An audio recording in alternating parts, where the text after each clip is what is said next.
I brought my journal here with some questions. Absolutely. Obviously, I think it'll flow pretty naturally, Yeah. but in case there's moments of pause. And I do have a first question. So, your name is Angel, Yes, Angel Ramos. and you are a member of the circus, Yes, I am. Venardo's Circus.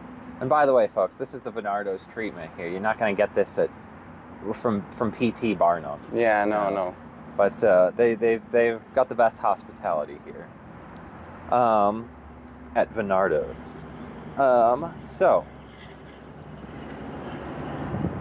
your Instagram profile, the first thing it says on your profile is 7th generation circus performer. And I'm really interested to know, like, from my perspective and for I think a lot of Americans, it's like they couldn't tell you what anyone older than their grandparents was really doing. So, like, the fact that you go back you can say 7th generation, that's kind of cool. And like, what is your relationship with your history? Like, how is it mostly oral tradition that's passed down? Like, how do you know about your lineage? Actually, funny enough, so what is it? So if it's 7 generations, I think it's my great-great-great-grandfather or great-great-grandfather that started the circus tradition actually in Mexico. He had his own circus back then, way darker than what we have now. It was called the Circus of Death. Okay, like some Goya inspired. Yeah, actually in this circus particularly,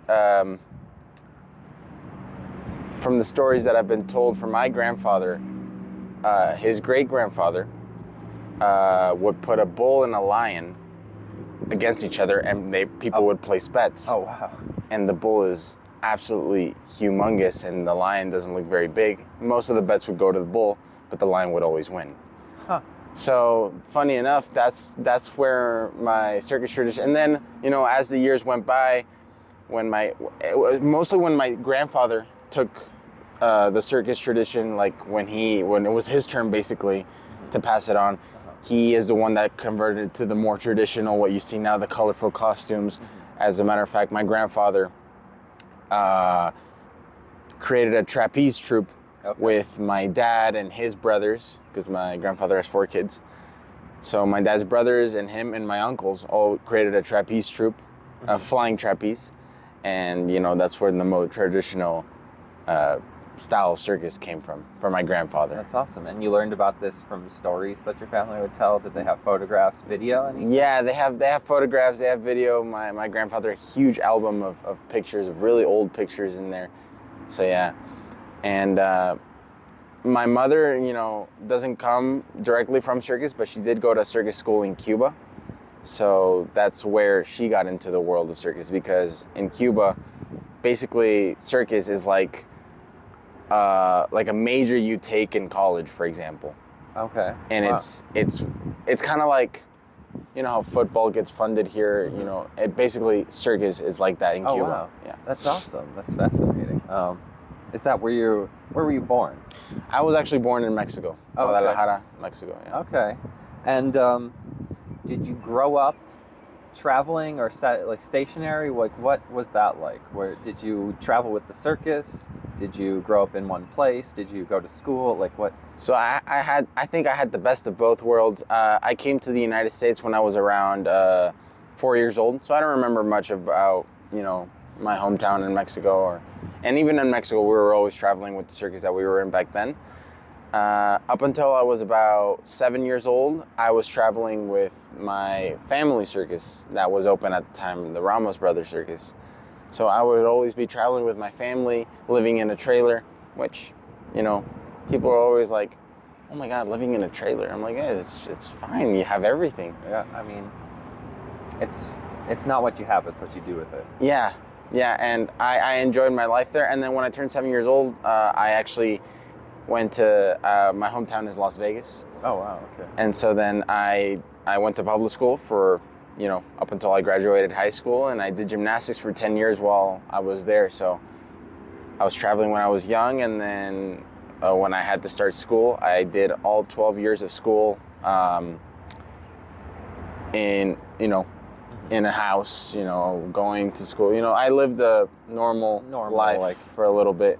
Well, during summers, I'd still go back to the circus where my parents were working and spend time there. Cool. And did you visit Mexico much? Have you? Yeah. Is your family still there? Do you go back and like stay with your family? Yeah. Well, from my grandfather's side, my circus family, most of them are here now, you know, working in different shows. You know, no one's ever really in one spot in the circus business, in the show business. You know, everyone's working here, working there. But I do go visit my grandmother's side, which they're all in this little tiny town, and I go almost like every other year. Yeah. I think that leads nicely into my next question I have written down, which is that, like, historically, I would say that the perception of circuses, circus people, circus performers is, you know, they're kind of a fascinating outsider community. They're this community. They're this people that come in. They charm you with their performance, and it's like the locals enjoy that. The locals love to be entertained by it, but they're not quite fully, like, there's some distrust there, maybe. Like, yeah. I would say his circus people are kind of perceived of as outsiders, deviants, a little strange, a little like we love their performance, we'll clap, we'll pay for their performance, but we're not gonna invite them to dinner necessarily. Yeah. But like, that's kind of, I guess, the perception I get from a lot of like American films and stuff, like, historically. Would you say that, like, that's still the case? Do you think that's changing at all? Do you feel like an outsider? Do you feel like you're perceived as an outsider? Like, you know, people have the right to, because this is by any means a normal line of work. This is, you know, this isn't like being a doctor or a dentist, but I think it's definitely changing, especially with the Venardo Circus particularly. I don't know, I feel like this place is very different. People here bring us gifts and they invite us to their, you know, because we come to places where there's small businesses around sometimes. And in some cases, we are the reason why those small businesses have been able to grow, because by people coming into our tent, they leave our tent and then they go and enjoy the small businesses that we have around. And so then those small businesses invite us to their restaurants. That's awesome. Sometimes they've invited us to eat at their house, you know. So yeah, I get what you're saying, because, you know, in a lot of movies, you know, circus people are called freaks and they're called, you know, they're weird, which understandable. I mean, sometimes we they kind of are. But I like that. That's what drew me to say, hey, I'd like to interview you. Yeah, but, you know, we're people too. I mean, we go to the grocery store and you wouldn't even know that we're there. And we go to different places as well. I mean, these people have houses, they have families, they have children. Actually, my mom works with me here. You saw the Red Queen of Hearts? That's my mom. I figured that out on the Mother's Day post. Yeah. And you guys did a Mother. I was like, no way. Yeah. And Ilnai, the White Queen, and the Footman also have two beautiful children together. So, you know, we're just like you guys, you know.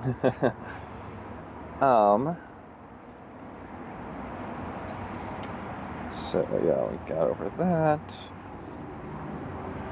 So, both either within, well, actually, I'd like to answer both. Do you have any major inspirations, like within the circus community, and like as a performer? Yeah.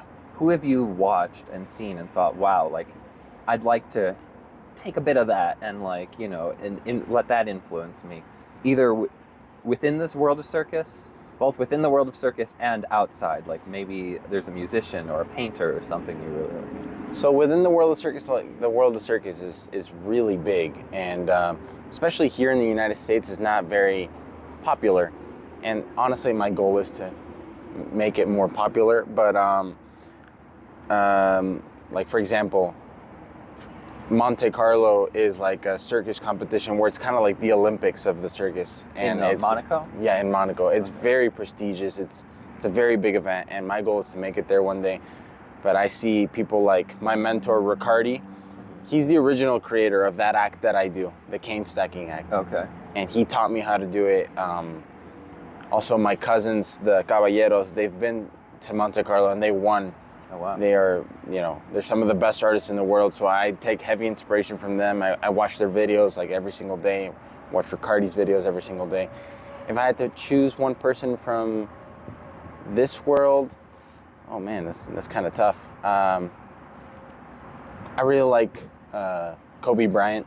Oh, okay. I like his mentality that you just got to keep pushing forward, and discipline instills everything. Does he have you read things he said, watched interviews with him? Like I'm trying to think of, when you say Kobe Bryant, what, just watching him play, is the way he plays, or is it something he said, or is it there's a few interviews, like for example the one where an interviewer is asking him like, are you happy with what you've done? And he's like, well, the job's not finished. I'm not happy until the job's finished. I like the way he thinks. I like the way that I'm not gonna stop until I've achieved what I've came here to do. And the only way to do that is through discipline. Okay, you have to be able to do that. Well, what did you come here to do? I want to be able to grow. Venardo's was one of the first few places that actually gave me a platform to stand on, because literally, I mean, yeah, literally and figuratively, because not so much a platform as a couple of in the circus world, you're right. In the circus world, it can be hard to find a job, or it can be hard to because this is all about exposure. Mm-hmm. You have to be seen by the big shows, the big circuses. You have to be seen by them, and sometimes that can be hard through just Instagram.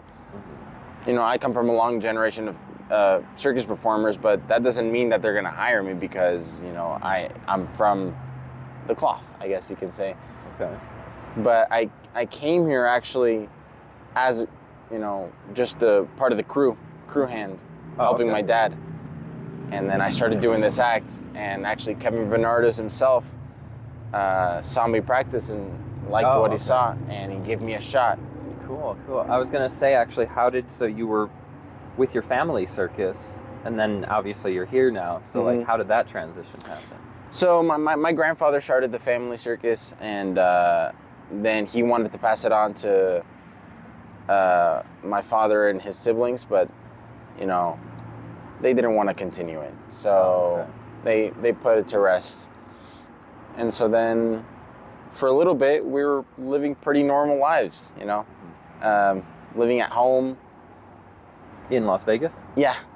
And then actually, like I said, the White Queen and her husband, they're really good friends with my mom and my dad. They convinced us to come here to the Venardo Circus, and we've been really happy ever since. This is going on my 4th year here, so this is fantastic. I wouldn't give it up for anything. Oh, okay. Well, that leads nicely into my next question, which is, if you were to work a normal job, what do you think that might be? And job. Obviously you're not going to be able to do this forever. So, like, do you have any intentions? Yeah, I mean, well, I do have intentions. Well, not now, but eventually I think my limbs won't be able to carry me. Eventually. Yeah. Eventually. Hopefully that's in a very, very long time. But I've taken an interest in real estate. I like real estate, yeah. Okay. So I have a friend who's taught me, gave me the book, and I've been reading it. So the book. Yeah. It's like a big manual, and then you take the test. Real estate for dummies. Yeah, basically.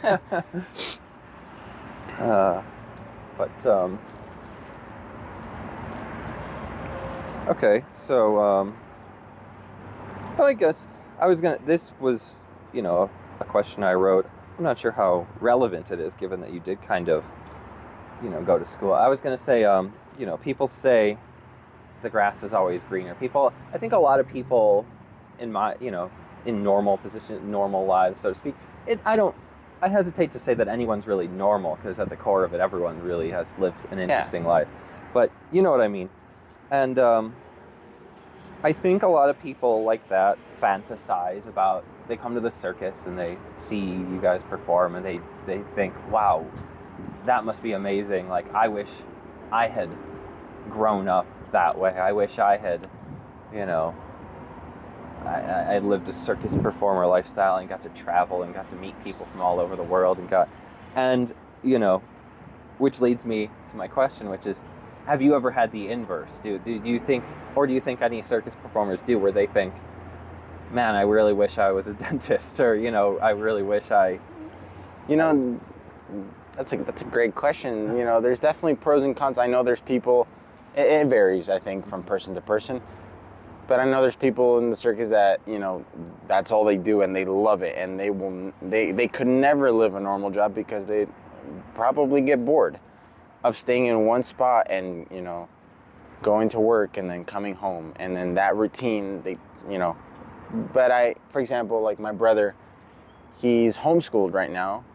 Well, he's not, like, he's virtual learning through, you know, through a camera. And I know that he would probably prefer to go to a real school to be with friends. And there's kids his age here, but like, it's the same 3 kids that he sees every single day. And I'm sure, you know, for me, I'm really, really happy and so fortunate that I grew up in a public school, you know, with friends, going to extracurricular activities. And then when I finally decided, you know, this is what I want to do, this, you know, I came here by myself. Fortunately, you know, both my parents are here, so my brother can't stay anywhere else, so he has to be here with us. And I mean, he's happy. He's very happy here. He has me.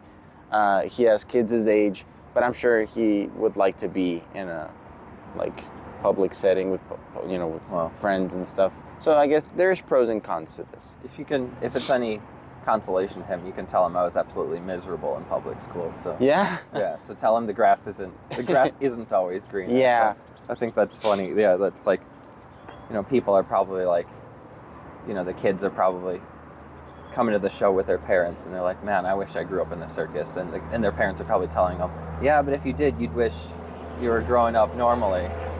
I think it's funny that you're like, nah. Yeah. Nah. I'm glad I grew up the way I, you know, here. Yeah, I mean, and if I did grow up like here in the circus, I'd be happy too. You know, there's really big pros and there's some cons to both sides. I think there's pros and cons to both. Oh, what are your hobbies and interests outside of circus? Okay, yeah, I like to play video games. I also like. What are you playing right now?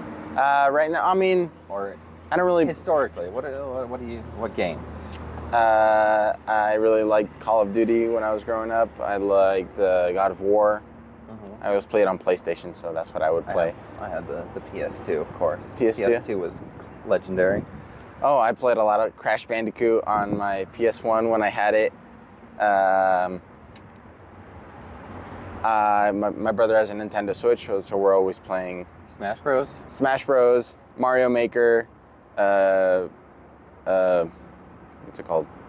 Mario Kart. Mario Kart 8 Deluxe. Yep. That's Yep. Class. I had a Wii for a while, and that was really fun.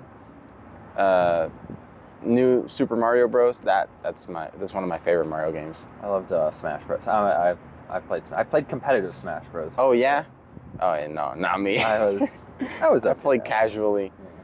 Back when I was in, you know, back home in my house, I'd play a lot more video games, you know, with my friends. And when Fortnite was popular, we were like, oh, let's all play on Fortnite. But now that I'm here, you know, it's not that I don't have any time. I just, you know, just kind of faded away a little bit. You get into the zone. You get into the habit of practice, and I admire that. That's one of the reasons I think I'm here at all, is because I see how, like, focused you guys are, and there really is something to, like,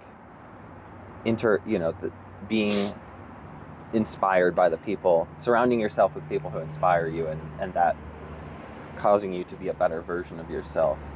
Yeah. And so, to be honest, I'm kind of hoping, you know, there's cultures around the world that believe that the camera steals your soul, And so that's kind of what I'm here to do a little bit, steal some of your soul. Okay, sounds awesome. And some other hobbies, I like to eat. And by that, I mean, like every city that I go to, I try to find a cool restaurant that I think I'd like, and I go try it. Yeah, how much calories do you think you eat a day?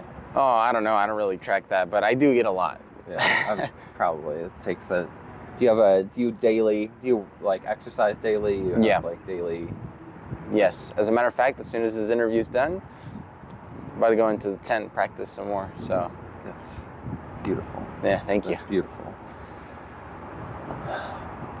I guess this is kind of a similar question to what I just asked, but is there ever times when you feel pigeonholed by, you're the guy, you have your performance, and that's what you do, and that's what you're known for, and do you ever, and by pigeonholed I mean, like, are there times when you feel like, man, I really wish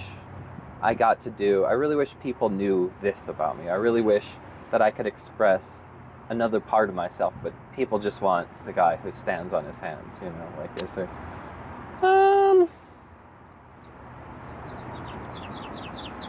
Kind of. I think everyone kind of experiences that to some extent, like I remember, because actually I started doing some little performances when I was in high school.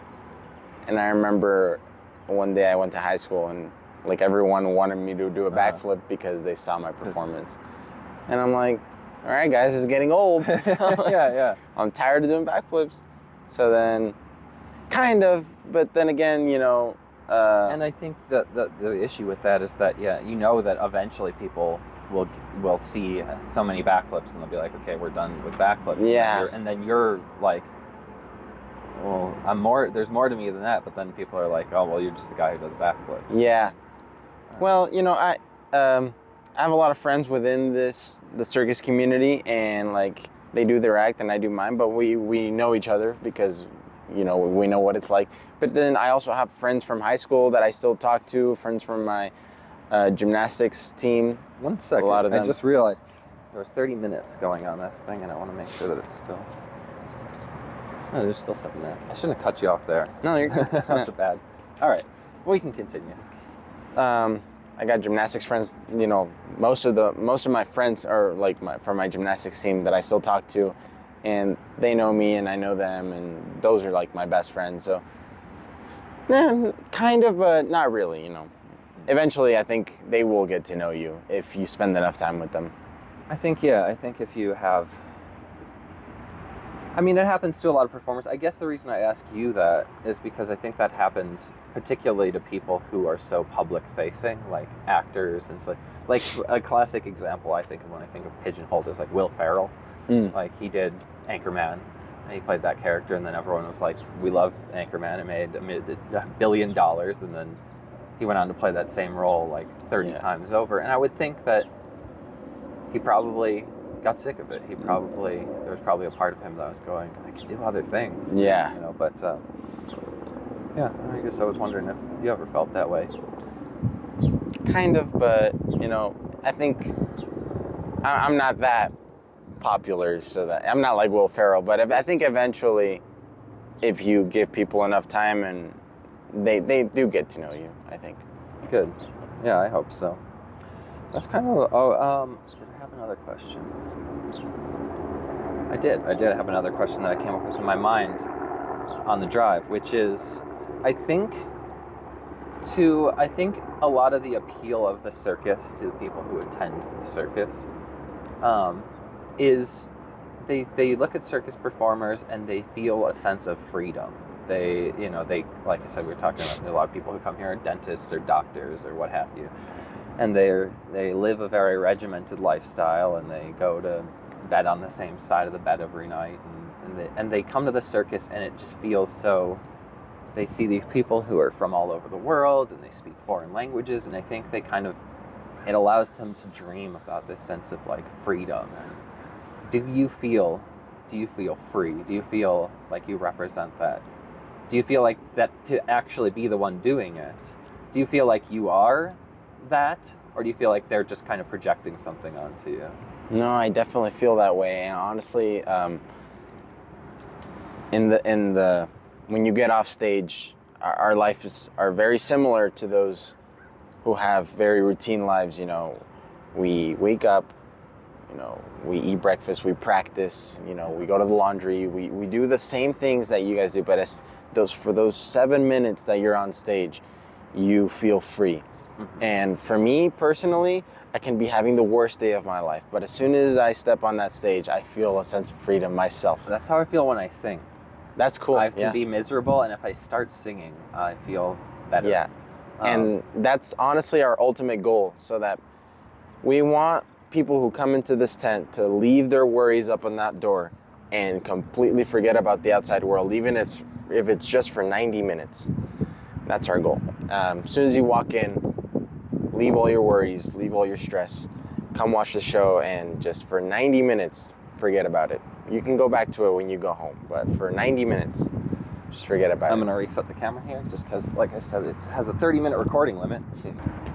Yeah, and the reason I asked that is because I think for a lot of those people who are like dentists, I don't know why I keep coming back to the dentist thing, but it's just planted in my mind now, so we're going to run with it, is that I think why I suggest that it might be a bit of projection is because I think a lot of those people don't, you know, understand the actual reality of like the practice, the amount of practice it takes to do what you do, and the amount of like, so they see you perform for whatever, and they don't realize that that's like 10,000 hours. But maybe that's okay. You know, it's okay that they don't have to, because like you said, it's a show. It's like you want them to feel that. Yeah. But you know, it's you like in the same way that they get up every day and they, you know, file their paperwork, and you get up every day and you do your exercises, and you know your performers all do that. So that maybe takes away some of the romance of it, but I don't know. I guess it's important to know if anyone. I'm sure there are people out there who go to the circus and are like, I want to do that. It's like, yeah. They should know this. I think it doesn't take away from the romance. I think it's reality, and I think it shows people that if they want to do it, it's not impossible. You know, it's not like you can do it too if you want. Or I like that. I like that attitude. It's a matter of just like everything. It's a matter of willingness to struggle. Of course. I think anything worth doing is going to take time and practice and lots of hours of, you know, sometimes a little bit of pain, sometimes a little bit of, oh my God, you know. But I think in the end, the end result is worth it. So it certainly feels that way when you're in there and you're viewing the show. I don't have any more written questions, but I think let's just, if we keep going for another couple minutes, I think I can come up with some cool, yeah, some stuff. Ask me something you thought of. I don't know. What about you, Lisa? You got any questions? What's your favorite food? What's my favorite food? Sushi. Sushi. Yep. I bet you can eat a lot of sushi. Yes, I can. It's like not that calorie dense, but yep. I love sushi too. Yeah, I try to go to some good all-you-can-eat spots because I do eat a lot of sushi. And if I go to like a la carte place, I spend a lot of money. So. Like I'm imagining the circus, like all the circus walking into an all-you-can-eat spot and then being like, "Oh my God." Oh yeah, we've done that. As a matter of fact, the sushi restaurant invited us to come eat, and they're like, "You guys can choose whatever you want." And you're like, "You're gonna regret that." Oh man. But you know, and they came to the show, they loved it. I feel like a lot of people come in here and they walk out feeling inspired, not necessarily because, oh, I want to be a circus performer, but we try to instill that whatever you want to do, it doesn't have to be this, you know, it can be anything, that it's possible with the help of others and with, you know, a lot of hard work and dedication. It's 100% possible. How about this? Have you ever had any particularly memorable, like, interactions with the audience, like after a show someone came up and said something to you, or during the performance someone did something unusual, or it's like, has there anything ever happened that like 10 years later you're like, wow, that you still think about that? Yeah. Last year, was it last? No, 2 years ago, North Carolina got hit with that like devastating hurricane that took away the houses, and North Carolina is a place that Asheville, particularly the place that got the place that got hit pretty hard, is one of the places that we go back year after year, and it's my favorite venue to play because the people are like incredible. They accept us. They bring they welcome us warmly. You know, the tent is full almost every single day. People are cheering before the show even starts. They're like fans of us. And we weren't supposed to go when the hurricane hit, but, you know, Kevin, greatest boss in the world, by the way, he's an incredible man, said, no, I want to go. And he actually donated like 20,000 tickets for people to come. You know, he's like, I want them to forget about their worries. And this is exactly what he did. And a lot of people with nothing came and watched the show for free. And I remember every single show, we only played for about 4 days there because that's as much as we could. For 4 days, every single show had at least 15 people in tears, you know, from Kevin's speech, from the show, because I feel like it gave them a sense of happiness in such a traumatic time for them. And that makes me feel good. It makes me feel like I'm not just some performer putting, you know. Not just some trained monkey doing yeah this. It felt like we were like giving people hope. I think you do, and I wanted to, I didn't, you know, part of me may be worried that, like, you know, given that this is what you do every day, that, you know, a lot of times when people do things long enough, no matter how interesting it is, they kind of start to become numb to it. Yeah. And I, you know, it didn't feel that way when I was watching the performance, certainly, or else I wouldn't be here, I think. But I was, you know, when I messaged you, I was hoping to convey that, like, you know, what you do is really, in case, you know, maybe you felt like, oh, this is just mundane, I'm just doing handstands, whatever, you know, I could be doing more for the world, you know, like, I didn't assume that you were thinking that way, but part of me thought maybe he does, you know. Yeah. But I wanted you guys to know that, yeah, I think this is really important. It's not just. Should you give it a second? Give us a minute. All right. It's not silly or frivolous, you know, which I'm sure there's people out there who are like, the circus, you know, what? Yeah. Bread and circuses, you know, whatever. It's not frivolous. It's inspiring, and anything that inspires people, I think there, you know, especially you're performing for families, you're performing for kids. I think there are kids who are probably 3 years old who are coming out here and they're seeing something that they've never seen before, and they're going to be inspired, and they're going to say, Mommy, I want to do gymnastics, or, you know, I want to, you know, do art. I want to be a costumer. I want to, you know what I mean? And they're going to start learning things, and they're going to change their lives. And I really think that you guys are doing that. Yeah. You know, in the same way that, like, there's sci-fi writers who write stories and they invent ideas, and then engineers go out or read those stories and are like, I'm going to invent that. That's so cool. I think you guys are doing something quite similar in that you're changing the world. You're literally inspiring people, and I think people are healthier, and I think people are, you know, people who see these things and become inspired, they become healthier and happier people as a consequence. And the fact that you're doing that, I wanted you guys to know that. Thank you. I think it sounds like you do know that, but no, it's nice to hear it, because, you know, there's a lot of people who walk into the tent that don't even know, like they come in like, what's this? What is this? And I'm like, well, it's a circus. Like, what is, you know? But I'm glad to hear it from an outside, because I don't think I've, you know, really ever heard it from an outside. I just figured that that's what we were doing, and I'm glad to see that it is what we're doing. So thank you. I mean, even in my case, the photography. It's like, those are beautiful pictures. I love those pictures. I know that 30 years from now, I'll be looking at those pictures and I'll be like, wow, what an interesting experience. Yeah. You know? And that's just me. That's just one person. And you guys do that to hundreds of people daily. And it's like, wow, that's important. Thank you. It's not silly. It's not frivolous. It's meaningful. And I love the color of it. I love one of the things I felt. I said this to my friend Sam. So I went with Lisa the first time. She bought the tickets, and then you guys like my photography, so it was Phoenix who asked me Yeah. to come to this one and do some more photographs. And what I said to Sam is, I love that this feels so antithetical to like Denver.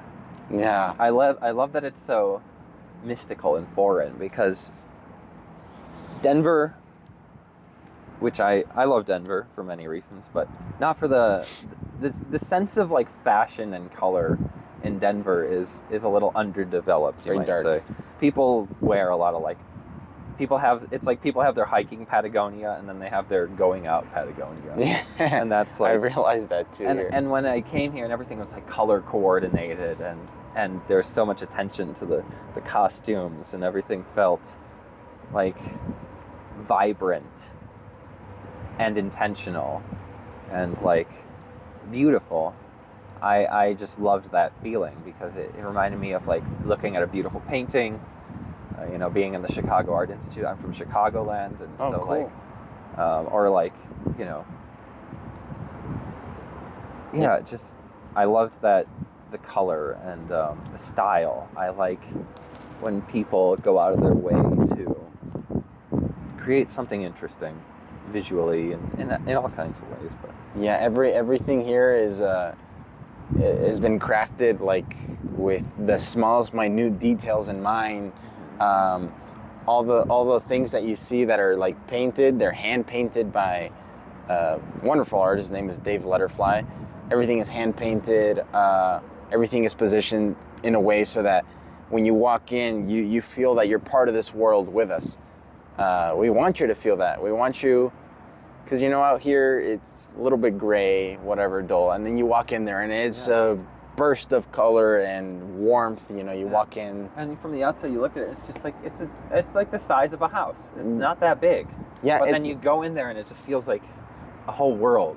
Yeah, I see a lot of people, because this circus honestly is pretty small compared to some other ones. There's some humongous tents out there.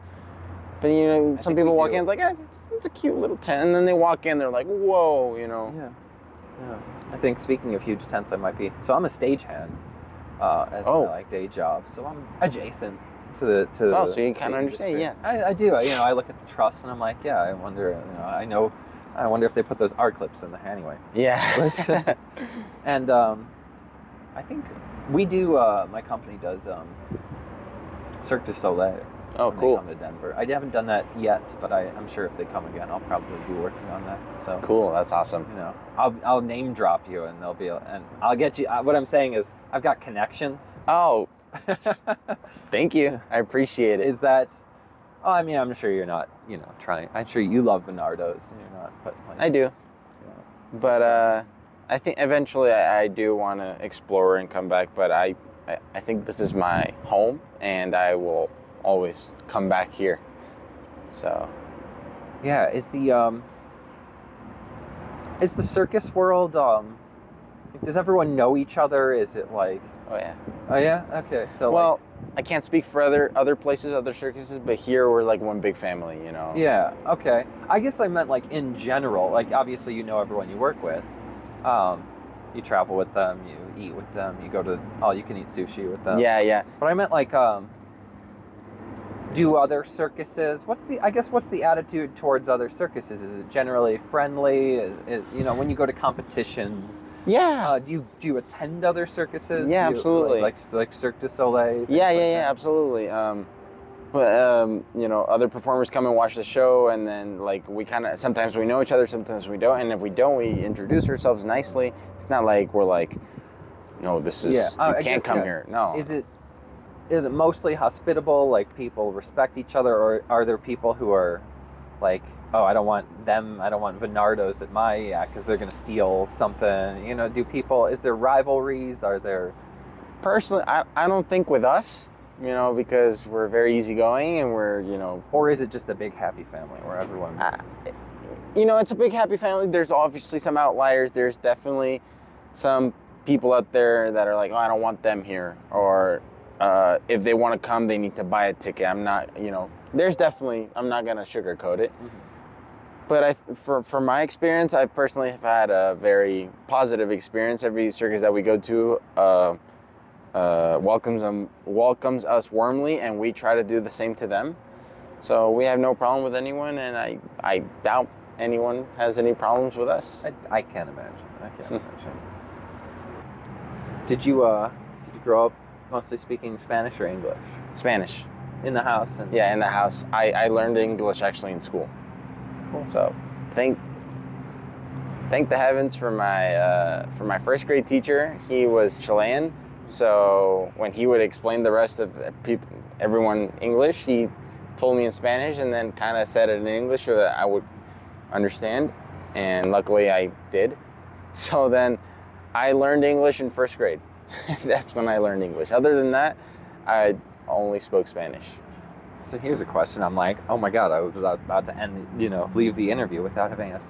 So, where have you been with the circus? Where in the world have you been?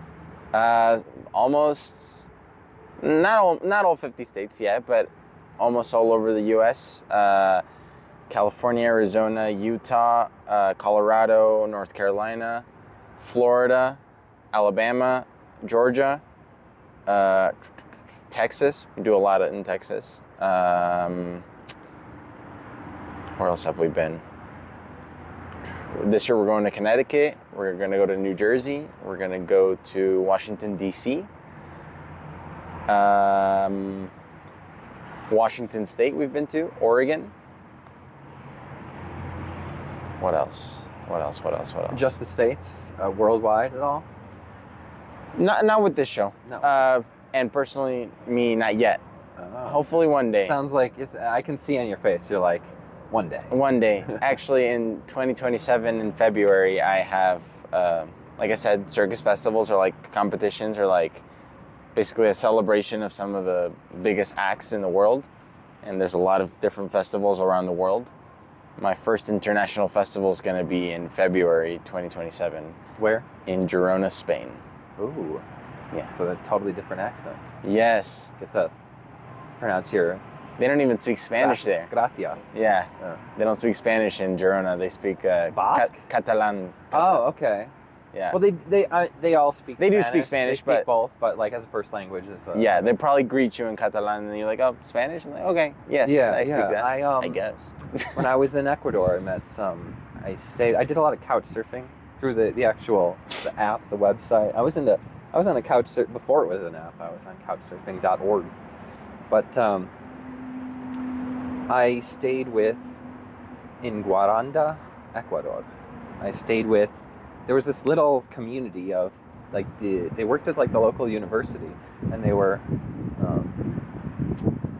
from Spanish. They were Spanish people, and they spoke Catalan with each other. That's cool. And I remember hearing it and being like, this is like, yeah, wow. It's like it's largely Spanish, but it's just a little weird. It's different enough to be a different language. So yeah, this festival is like basically because Europe is considered the top of the circus world. Like that's where the best circuses in the world is in Europe. And basically this festival is for newcomers to Europe. Mm-hmm. So if you've worked in Europe or you've performed in Europe in any point in your life, you're not allowed to compete in this festival. Oh. This is for newcomers. Oh, okay. So, and it's a big one. So I'm really excited. So this is like one step closer to my lifelong dream of performing in Monte Carlo. Monte Carlo. What?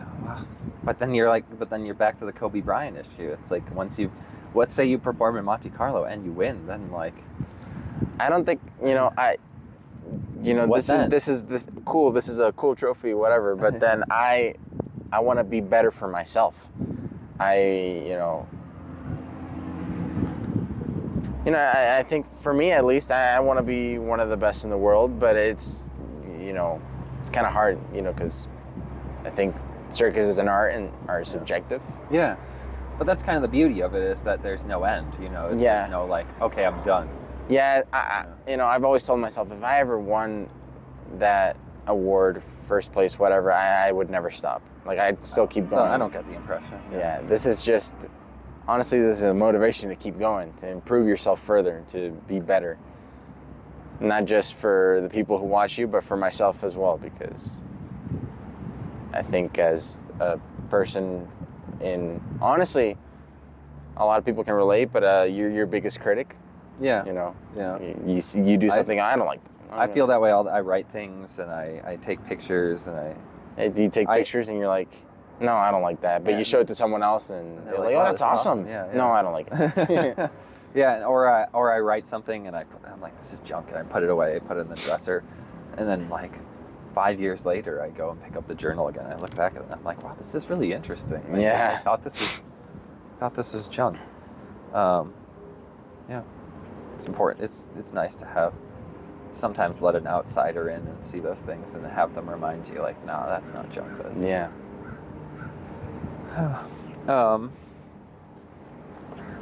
Have you done much traveling just outside of Circus, just for your own, for yucks? Yeah. I mostly travel when the circus season ends, which is in January.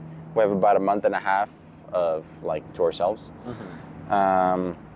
So yeah, I've been to Mexico, been to Cuba. What parts? In Mexico, I mostly visit my family, but I've also been, and my family lives in Yucatan, a little tiny town called Valladolid. But I also go to Quintana Roo, which is like where Cancun, Okay. and Guadalajara, Okay. Jalisco.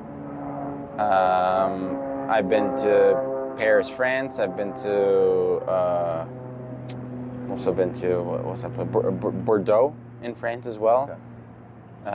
Been to Monaco because I've gone and seen the festival myself. It's unreal. I've been to Cuba, Havana, obviously the capital, but also where my mom's hometown, another tiny little town called Santi Spiritus.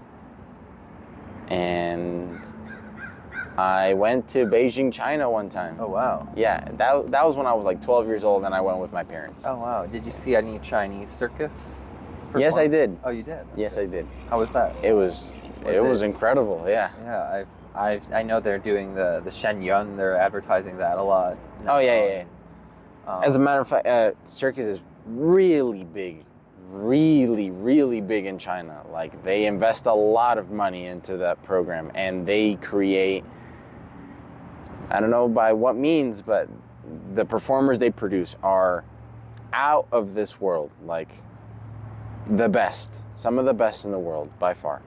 Yeah, and does it feel foreign? Does it? I'm sure there are aspects of that feel familiar and foreign. I guess that might. It's different schools, like we like to say. There's different ways of learning. There's different ways of like. Everyone's taught a little bit differently, and everyone has their own style. But there's like some certain ways to do things that like. For them, they do some of the absolute craziest stunts in the world. But for example, they don't have the charisma like that other people instill, for example. Yeah, that's performances. So I'm not gonna lie. Again, another reason I think I'm here. I've kind of said that a number of times, but I have some fantasies about. I love to perform. I do. I didn't start young. My parents were pretty antithetical to that in terms of like what they envisioned for our future. So it's like I was never really encouraged. I'm not trying to knock my parents right now. They did, whenever we wanted to do like team sports or whatever, they signed us up. They encouraged us to do that kind of stuff. That's cool. But they definitely didn't imagine that we were, like if we ever said, oh, I want to play music or what, it was always like, yeah, well, you're not going to be famous, or you're not. That's a pipe dream, Yeah. So I definitely, I started later on. I started to sort of explore my artistic side in my 20s, and I love open mics and things like that. I write and I perform my writings, poems. I don't know. Sometimes I like to add elements of like performance art, and I love that feeling. And so I am, it's like I said before, you surround yourself with people who inspire you to create a better version of yourself. And I think I'm kind of trying to learn, you know, what it takes. I'm trying to go to circuses and go here and there and pick up little bits, and I'm like, okay, I need to incorporate that into myself.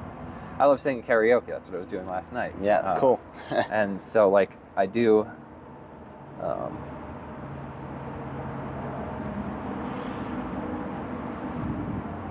I'm here to learn, I guess. Yeah, I'm here to I learn. think. So I'm grateful for your time and your Thank you very much. enthusiasm. Of course, I'm glad I could give you something to learn, and I learned a lot from this interview. So, and I'm gonna take that and live. And hopefully some viewers do too. I hope so. Yeah. But I think that's good. I think it got what I came for. How's my phone looking? Let me see. Let me make sure that it's still recording. Thank you, viewers. Yeah, it's still recording. We've been going for an hour, so. Alrighty. Well, I guess. Thank you very much. I appreciate it. Thank you. Angel Ramos. Yeah. And your Instagram, you know, you can. Your Angel Ramos on Instagram. Yes, I believe. If you want to like drop anything where people should follow you, or you know, people should come see the show, or you know, like give them a website or something. Yeah, come watch the show, guys. I think it changes a lot of people's lives. It's you guys. This is the Venardo's Circus. Right here on my shirt. I don't know if you can see that. Website is liveyourscircusdream.com or just venardocircus.com. You can buy tickets there. And my Instagram handle is angelramos_circus.